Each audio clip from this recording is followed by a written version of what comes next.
Kim Chu, may babala na noon sa isang feng shui expert. Nagkatotoo. Meron tayong mga ilang things na kailangan bantayan. Ingatan. Ano yun? Ay, nakakakaba. Ayoko naman yan. Ano yun?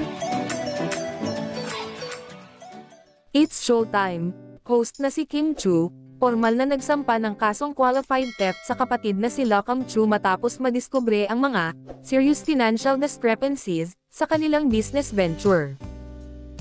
Hindi nakaligtas sa ilang mapagmasid na netizens ang lumang YouTube video ni Kim Chu tungkol saan nila'y nagkatotoong prediction sa actress TV host.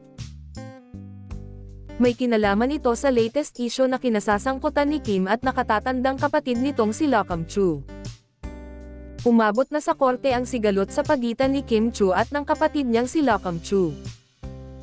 Sinampahan ng reklamong qualified theft ni Kim si Lockham sa Quezon City Prosecutor's Office nitong Martes, December 2, 2025. Sa pahayag ni Kim, sinabi nitong may kinalaman ang paghahain niya ng reklamo sa financial discrepancies na natuklasan sa kanyang business assets. Maugong sa social media na may kinalaman umano sa pagkalulong ni Lockham sa sugal ang dahilan kung bakit nawalan ng substantial amounts si Kim. Kaugnay nito, nahalungkat ng netizens ang YouTube video ni Kim noong February 2024 kung saan kumonsulta ito sa feng shui coach na si Johnson Chua. Si Kim, na may dugong Chinese, ay consistent sa pagdiriwang ng tradisyon pagdating sa Chinese New Year, kasama na ang feng shui. Ang kumalat sa social media ay video clip mula sa YouTube video na ito tungkol sa paalala ng feng shui expert sa mga isinilang sa Year of the Horse tulad ni Kim. Sa video, partikular na tinukoy ng feng shui expert ang tungkol sa pagnanakaw, pagtraidor, at backstabbing na maaaring maranasan sa zodiac sign ni Kim. Incidentally, kasama ni Kim ang kapatid niyang si Lockham sa video na ito. May ilang things na kailangan bantayan, paalala ni Chua kay Kim. Kim, ano yon? Lockham, ay, nakakakaba. Ayoko naman yan. Kim, alam mo nagiging totoo iyan, yung mga sinasabi ni Johnson.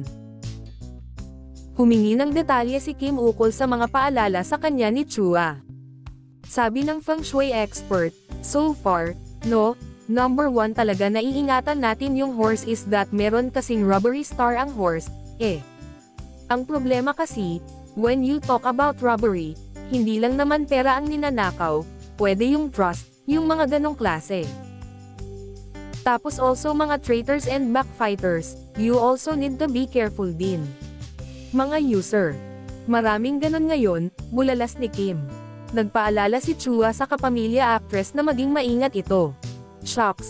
Magkakaroon pala ako this year ng trust issues, sambit ni Kim. Ang feng shui forecast na ibinigay ni Chua kay Kim ay para sa taong 2024, pero may ilang netizens ang nagsabing 2 taon na raw ang tagal ng isyu ni na Kim at Lockham. Samantala, kung nagkatotoo man ang prediction o nagkataon lang, lagi ring ipinaaalala ng feng shui experts na ito ay gabay lamang.